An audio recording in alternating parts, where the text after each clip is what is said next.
Hey everybody, how's it going? It's been quite a while since you and I have had this one-on-one conversation, and since you clicked this video because you read the title, I figured this would be an appropriate time to communicate with you guys like this. If you take the top 10 comments on my videos, and if you go through my Instagram DMs and my emails that you guys send me, I'm willing to bet that a lot of those top 10 comments have to do with the following. How do I get into live sound? How do I get my first gig? How do I do this for a living? And how can I get my foot in the door? And while a lot of my fellow sound creators on YouTube give heartfelt advice, not a lot of it is based in reality. Now, I'm not gonna sit here and say that I am in your guys' situations or we are all the same.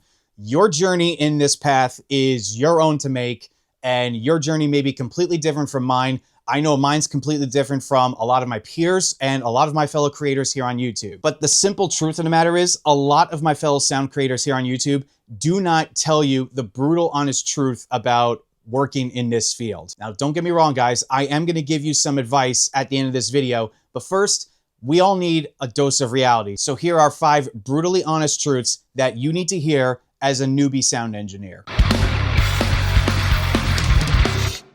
We're going to start right at the college age. So I'm talking to you guys who are either in college, just graduated, or thinking of going to school. Harsh truth number 1, your degree is essentially useless. Live sound as a field is about what skills you have and what you actually can do, not what you were taught in a classroom. In a classroom, all the gear is set up to work perfectly in a perfect scenario every single time. What can you actually do in the real world? Have you actually patched a stage in a real venue in a show environment? And not for a project, have you actually done it without the guide of your professor or your fellow students at school? Have you had any real experience? Have you picked up a microphone and tried to mic a guitar cab on your own just to see how it sounds? Has a band ever said to you, hey, come do sound for us at McFuckface Bar and Tavern Saturday night? Have you actually done any work in the field? Chances are, if you haven't had any experience, you're most likely not going to get hired. More on this in a little bit, but if you think that you're going to get a job where you can live comfortably and pay all of your bills and, you know, be able to travel the world and do whatever, if you think this is a financially extravagant life, you're wrong. Now, don't get me wrong, there are gigs out there where the sound person really does make a livable wage, but almost no one is going to hire a fresh out of college kid and pay them the wage that they can buy a house with or pay all their bills at home. Let's talk about a lot of the young people out there. And I know I'm going to sound like okay boomer right now, even though I'm only 38. A lot of kids today have been raised to believe that everything they do is perfect and everything they touch is gold, and there is no wrong that they can do. I have several friends that are teachers, and they come home every day looking like they've been in a war zone because they deal with nightmare kids all the time where they've been raised to believe that they are literally God's gift to humanity. And when you overcoddle children their whole lives, telling them that they are so perfect and nothing that they do is bad, it makes them undesirable for employers. There's a recent study that came out that basically said that Gen Z and many young Americans are quitting their jobs left and right because their boss scolded them in an email or whatever, and they're basically rage quitting their jobs. So employers are scared to hire young people. And the last thing that I want as a sound guy at a venue or as a potential employer, the last thing I want is to hire someone and then tell them they're not doing the job right and then get a shitty attitude with me or cry and storm off. That's the last thing I want as a potential employer. More employers nationwide are eliminating the college degree requirement aspect of their jobs. So if you sunk yourself 6 figures into debt for a college degree, chances are it's most likely not useful anyway in the real world because employers aren't hiring you based on your degree. You do not need a degree to work in live sound, period. Anyone that says otherwise is quite frankly lying here. All the information on the internet that you can ingest with is all subjective. There are very few hard pieces of truth on the internet. This is one of them. Music venues, production companies, and bands and whatever, anyone that's gonna hire you to do sound for them does not give a shit if you have a college degree. They care if you can actually do the work if you know how to solve problems, and if you're easy to work with. More on that later. Now, let's say a job does require a college degree because you went to fuckface university. That might not be a good college in the eyes of your prospective employers. Example being, when I worked at SiriusXM as a producer, I became friends with someone in HR, and they basically told me flat out, if your degree comes from anywhere other than St. John's University, I think that was the name of the college, your resume probably will get passed on. I don't know why HR and hiring managers at Sirius specifically liked St. John's University, or the CEO is friends with the president of the school, whatever, I don't know. A lot of employers like SiriusXM and other major companies nationwide will judge you based on what school you attended to, not just if you have a bachelor's degree or a master's or whatever. They will judge you based on what school you got that degree from, which is just another useless fucking hurdle that you have to overcome as well. But I digress. If a recording studio or a music venue is saying, hey, do you have a college degree? Don't even bother with them. Just move on to the next opportunity. If you haven't gone to school yet, but are thinking of going to school, don't. Please, for the love of God, do not go to school for sound. Go to school, find another major, and get a day job that pays all the bills. Because like I said earlier, sound does not pay well. And if you think that you're gonna come fresh out of college and get a high-paying salary with benefits and all of the bells and whistles, and you're gonna be able to, buy a house later that year, you're out of your fucking mind and you're naive. So if you're thinking of going to college, for the love of God, pick something else as your major. Do not pick sound as your major. But if you already graduated and you're looking for opportunity, this leads into harsh truth number 2. You are entitled to jack shit. There is an epidemic of entitlement, and I really hate to pick on the younger audience here, but it comes with a lot of you. I've met a lot of young entitled people throughout my years of doing this, and while some of them did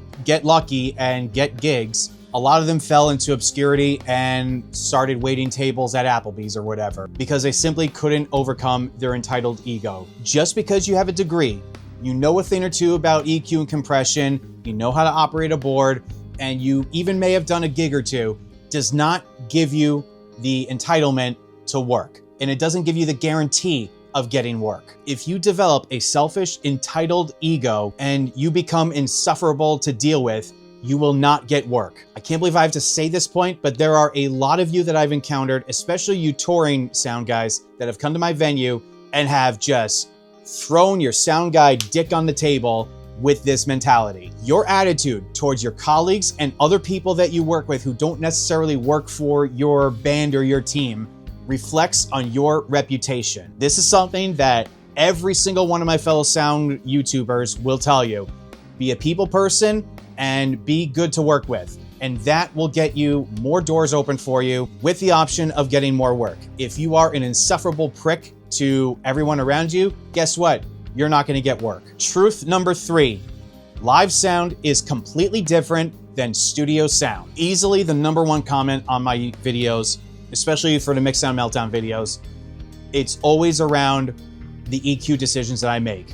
A lot of people are like, how could you EQ the bass guitar like that? Or how could you EQ it this way? Why are you cutting so much mids? It boils down to this. Live sound is completely different than the rules of a studio. You need to forget every single rule. If you're a studio engineer trying to transition to live, you need to forget every single rule that you have when it comes to sound, frequencies, and how instruments blend. Some rules stay the same. Others can be bent, and others can be broken. I'm sounding like Morpheus right now from The Matrix. Your number 1 priority when working with live sound is how it sounds all around you in the room. It's not about what you may hear in your headphones. It's not about what you think you may see on the frequency analyzer meters.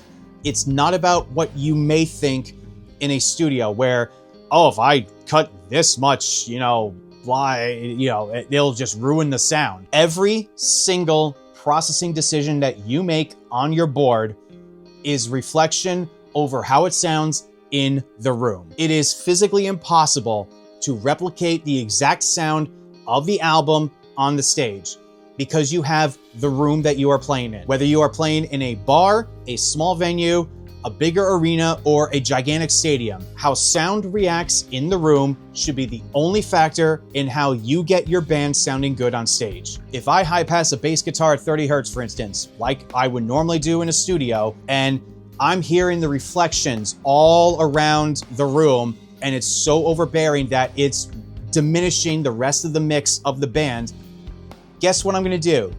I'm gonna high pass the shit out of that bass guitar until that rumbling goes away. Ask any engineer that's done live sound and studio. Ask anyone who's done both. They will tell you there is a vast difference between studio and live. Harsh truth number 4, live sound doesn't pay as well as you think. This one is gonna cause the biggest stir, I think. You need to understand that unless you sign an employee contract and all the tax paperwork that comes with being an employee, you are a freelancer. Or here in America, I'm sure it's the same in other countries, but you are an independent contractor, which means you are responsible for reporting your income. You are responsible for paying your taxes. Now, every country's tax law is different. I'm talking specifically in the United States. Your country's labor laws, if you're not in America, are probably different. I'm not an encyclopedia of the world's labor laws, so this applies to strictly in the US. So I'm working as a freelancer. I do more than just sound, but again, we'll get into that. I'm doing a lot more in my life than just live sound. But essentially, I take my income and I have to pay my own taxes on it. You have to pay your own taxes, you have to pay for your own health insurance, you have to pay for your gear, you have to pay for workplace insurance, and you need to have liability insurance whenever you work. Let's say, for instance, you set up a PA system at a bar. It's your equipment, you bought it with your own money, and someone at the bar trips on your wire and falls and breaks their arm. You're liable for their injury. So you need business insurance. Healthcare in this country is incredibly expensive, and it's quite frankly a fucking joke, but that's neither here or there. And depending on what provider you go with or what healthcare plan that you can afford for yourself, healthcare coverage and health insurance is, I don't want to say guarantee it, but I'm willing to bet a lot of money that that is the number one most expensive thing that you're going to have to take care of. And at the end of it all, your net profit or your net income when everything's paid for is going to be minuscule. Now, if you're lucky enough to get a union job where a union representative helps you with your insurance, your income, everything, and you have certain benefits of being a union employee, great.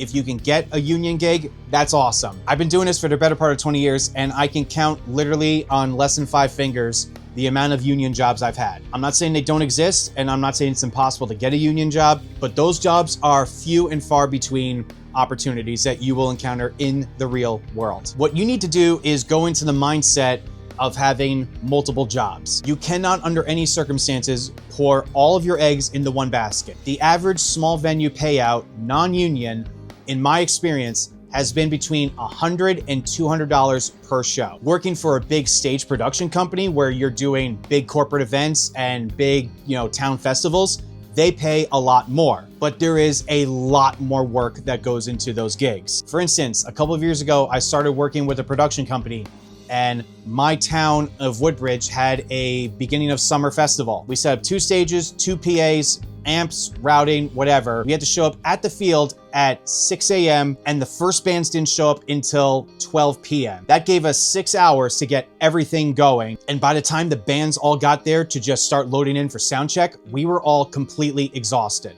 It was one of those freak 98-degree days, and we were all dying. The festival went on at 1 p.m. for the first band. We had, I think, 10 bands that day.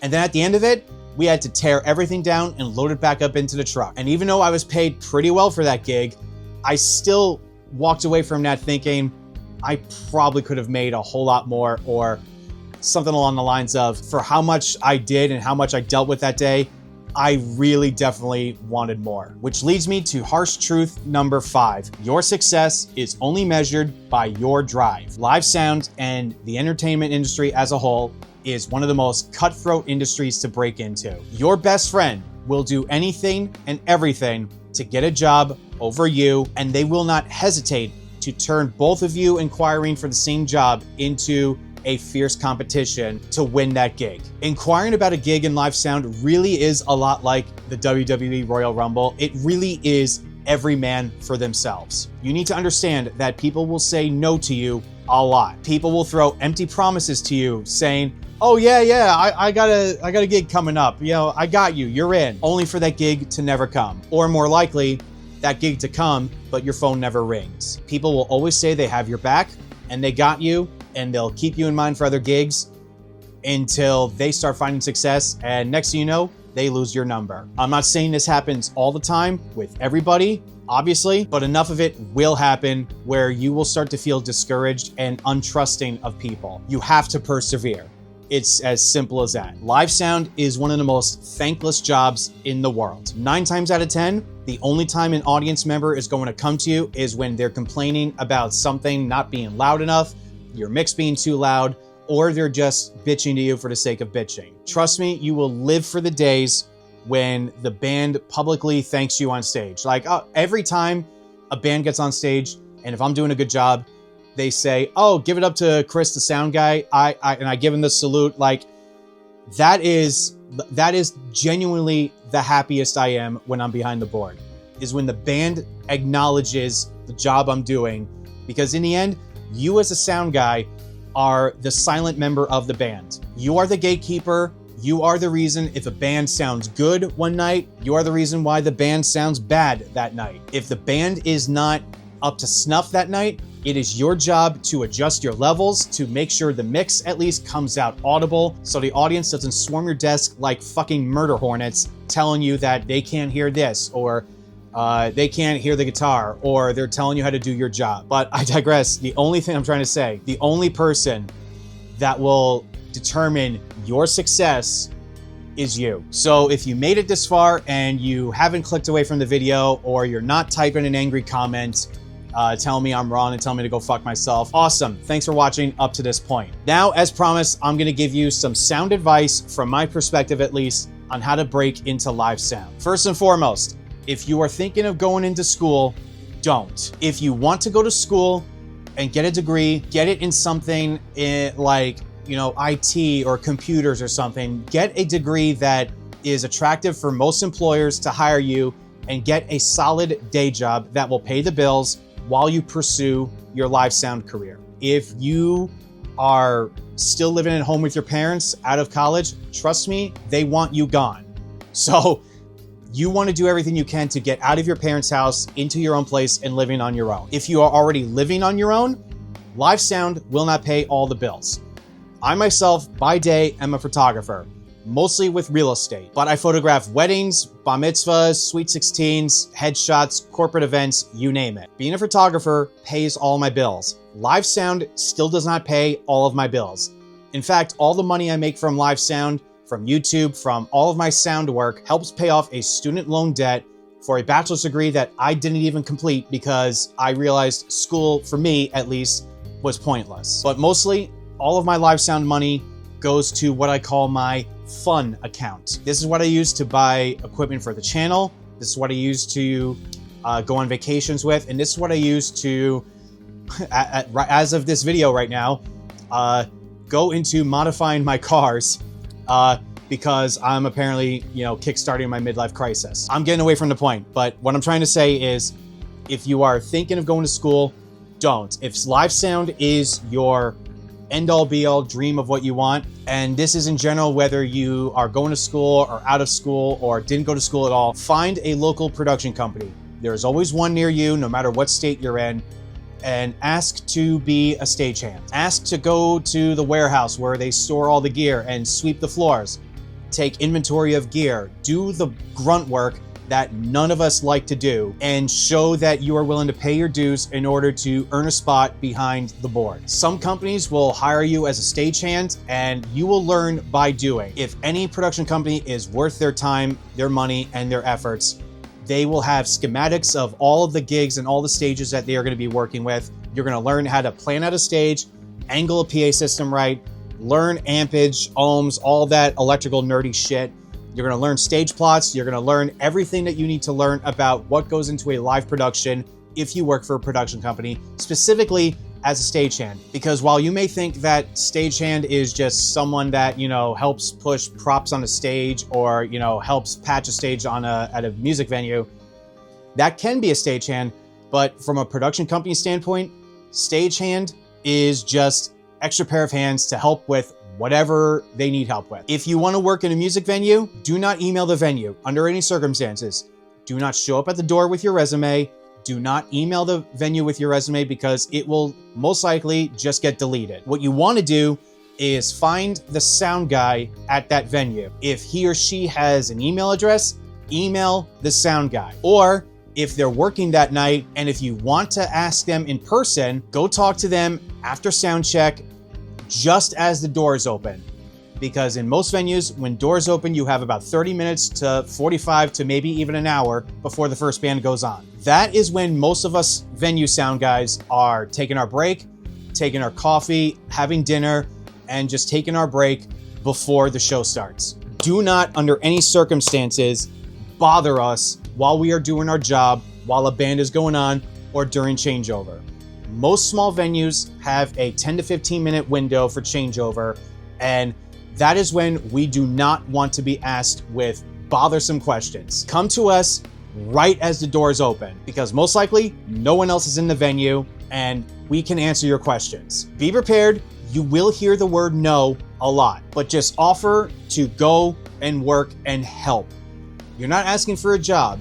You're offering your help to make their jobs easier. If you learn how to solve problems, if you learn how to be communicative, and if you learn how to be productive with a workflow, and you're not a pain in the ass to deal with, you will get hired and you will get more yeses than nos. You will also save a lot more time and your money by not going to school. Now, I've been picking on schools a lot in this video, so this is for all of you who are in school or about to graduate. Go to your school and see if they have a job placement program and take full advantage of it. You paid an exorbitant amount of money to get that stupid piece of paper that says you know what you're doing, so use every advantage you can get with your school to see if they have a job placement or internship program and get your foot in the door. If you're gonna be fucked out of 6 figures worth of your future money to go to school, at least ask if they have a job placement program that can help get your foot in the door of the field that you wanna work in. And regardless of whether you are in school, out of school, whatever, regardless of what situation you're in, get a solid day job to pay the bills. If that means working at Five Guys flipping burgers, so be it. If that means working at a customer service center, answering calls from assholes all day, so be it. You need to make enough money to pay your bills. It really drives me crazy when I see people who are in their mid to late 30s still living at home with their parents. And this is just this is just my personal opinion about this.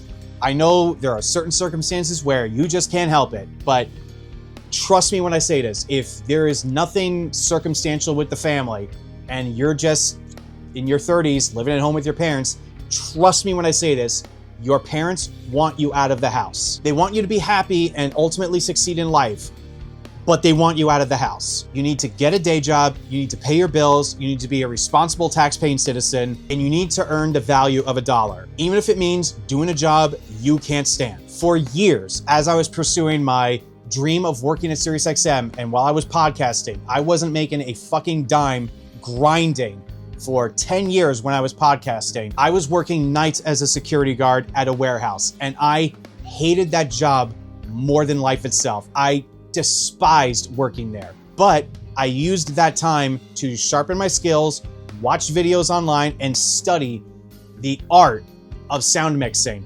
I learned how to make promos for radio stations. I worked on my voiceover voice. I used time at my day job working nights to just hone my skills in what I really wanted to do. When I wasn't working nights as a rent-a-cop part-time, I was working part-time in other restaurants during the day. I was literally doing anything and everything I can to make enough money where I can afford to do the things I want to do, but also allow enough time to do the thing that I really wanted to do, which was be on the radio, do a podcast, and now doing live sound. I can't believe I need to keep saying this over and over again, and I'm going to keep saying this until I'm blue in the face. Do not, under any circumstances, develop an ego or a know-it-all attitude. You will not only piss off the people you work with, but you will also shoot yourself in the foot and prevent yourself from getting jobs the more you act like an asshole. If you showed up to my venue and you are disrespectful to me. If you start backseat driving, or if I'm mixing and I'm doing my thing and you have the gall to say to me, you should totally do that, or you're doing that wrong, out the door. I don't want to ever talk to you again. If you are just starting out, shut the fuck up and listen. It really is just that simple. Do not get an ego. Do not get a know-it-all personality. Always be humble, always be hungry, willing to learn, and treat every job like it's your very first job. Not everyone is going to mix exactly the same, because there is no real rule of how to do this thing. People are going to mix differently than what you may think or what you have been taught or how you see other people do it on the internet. So you need to adapt, you need to be humble, and you need to want to learn. Who knows? Maybe you'll meet someone who will actually give you a job, next month or next week or next year even. Who knows? Maybe you'll meet a band that likes your work ethic so much, they hire you to take them on their first tour. Shout out Surrender to Eden. And then from there, if you continue to do good work with people and you don't show that you're a fucking asshole, that one band will spread your name around so then other bands will come to you and be like, hey, we heard good things about you. Do you want to do sound for us? Shout out Crusaders. What I'm trying to say is, if I said to Surrender to Eden, or even now with my guys in the Crusaders, if I were to come off as a know-it-all egotistical jackass, they wouldn't want fuck all to do with me. They would kindly say to me, thanks, Chris, your services are no longer required. Thanks for your time. And then proceed to tell every single one of their friends, avoid me like the plague. Your attitude will be the single biggest contributing factor or diminishing factor about your career in this industry. One more time for the folks in the back. If you develop an egotistical attitude, or you develop this gear snobbery bullshit, where if you say to a venue, I'm not working here because you have that gear, you're not going to get hired anywhere. Your name is going to be spread out like wildfire, and your reputation is going to suffer. Save everyone the hassle and just not be a dick. Because if you are a dick, people are going to treat you accordingly. If you manage to get an in with a job, if you manage to get hired, first off, congrats, that's awesome. Now what you got to do is start looking for another. You cannot put all of your eggs in one basket. If you truly want to make a living doing this, you have to work at multiple places. You need to be busy every night almost. You need to have the option of turning down gigs. That's when you know that you're doing all right, is when you can say no to gigs. Let's talk about one thing that on paper doesn't seem like an important thing, but it's a huge factor, and that's networking. Network with people until you think you've done everything you could to network with people, or you've spent enough time emailing, sending Instagram DMs, and reaching out to people, and you are so exhausted that you say to yourself, I'm done, and then do more. Networking will be the biggest chance of you getting a job. Something as simple as following another sound guy, commenting on their videos, sending them a DM, or replying to one of their reels for their job. Hey, that band sounded awesome. That snare specifically. How did you manage to get a tone like that? If that sound guy is cool, he'll respond to you. And if you start talking and you seem interested, and who knows, maybe that sound guy will give you work. This, I think, is low-key one of the most important things about working in this field. You need to learn how to be a problem solver. There are tons of problems that will happen throughout a show. And there are endless situations that you will encounter where you would think to yourself, on paper, there's no way that this could possibly happen, but it does. Doing live sound is like Murphy's Law. This job really should be called Murphy's Law, the job. You need to be willing to solve problems, and you need to be able to think quickly. If you can't think quickly, or if your solution is to just say, fuck it, I don't care, you're done. Not only are you done, but you shouldn't be in this industry anyway. You should fuck off and do something else. This one is going to be a very touchy subject, but no one seems to want to talk about it. But unfortunately, we live in a world where your political beliefs will affect your chances of employment and how you vibe with a band if you are looking to work with a band. Now, I do not talk politics on this channel. I do not give my thoughts on any current event going on in the world, even though I have thoughts on key events going on in the world.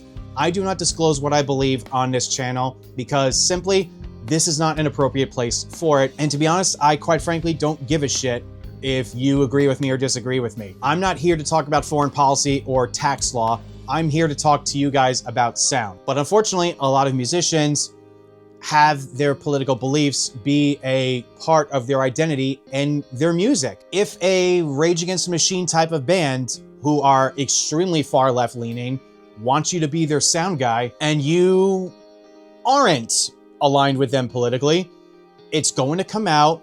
They're going to eventually find out. If someone on stage says hot dogs are the worst food to ever exist, and if they notice that you're going like, that subtleness, they'll see it and they're going to say, wait a minute, so you're not with us? You don't agree that hot dogs are terrible? And it's going to come out that you think hot dogs are awesome. And that's going to cause it's going to cause a fucking mess. First off, I don't think you should get involved with a band that is so politically obsessed. There have been plenty of times where a band on stage at Dingbats has said something that made me go, oof.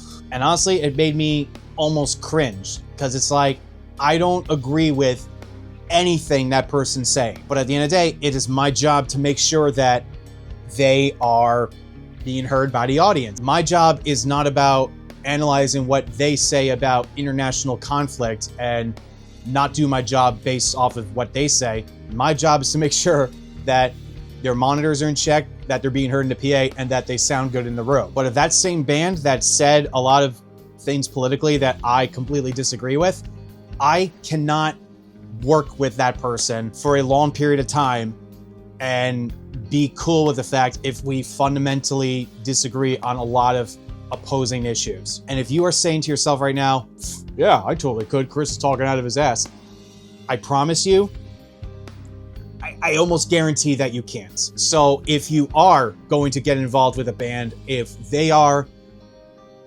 use their political beliefs as part of their music, their ideology, how they live and how they operate, you should come forward right out of the gate and say, listen, I know you guys believe X, but I believe Y. You guys are adamant about loving cats. I'm more of a dog person. And you need to disclose that, and they need to be cool with that. And you guys need to be cool with one another. If they find out later on that you disagree with them fundamentally, and it's a big, issue, and it turns into an argument, guess what's going to happen? That band is going to spread word about you that you believe this, therefore you are a bad person. That is one piece of drama that you don't fucking need. And finally, my last piece of advice, and this is more so something that I've learned to accept myself pretty recently. And I learned this from watching one of Cult's videos.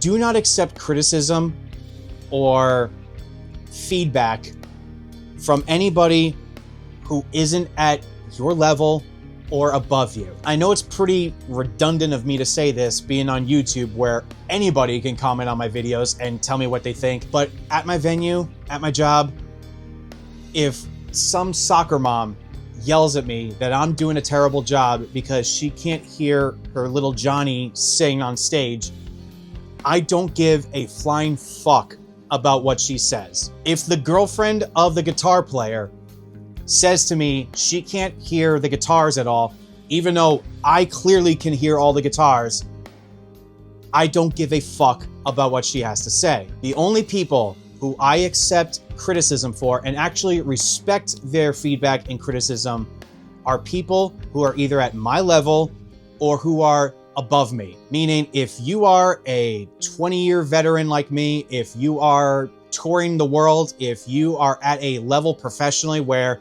you are that lucky few who are making a very good amount of money and are making their living solely on your work and sound, I will listen to your feedback. And that's the mentality that you need to have.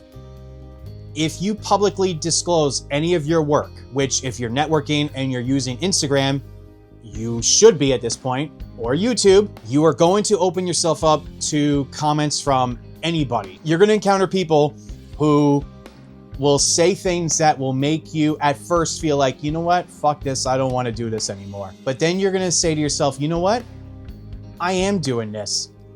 And unless these people like show me that they actually are industry veterans and like they are true pros at this, to you, to me, you're just another anonymous fucking nobody on the internet. Learn the power of not giving a shit. Not only will it be amazing for your mental health if you don't let what others say about you affect you, especially in person at a gig, but if you're getting involved with social media and publicly, disclosing your work, you need to say to yourself, I will not accept criticism and feedback from people who are not in my fellow profession. And eventually doing this, if you see enough comments, you will see people who actually are in this industry and people who say they are, but really aren't. And you're gonna learn to differentiate between the two. And if someone writes a long comment giving you honest feedback and honest criticism, DM them and say, hey, can we schedule a time on Zoom to talk about this? Or can you send me an email further explaining what you think I should be doing better? But you're gonna get a lot of people on the internet saying a bunch of bullshit that is going to discourage you from doing this. And there are a lot of days where you are going to feel discouraged. And that one comment on your post is just going to send you over the edge. That's going to be the feather, that breaks the whole foundation. You need to learn not to give a shit.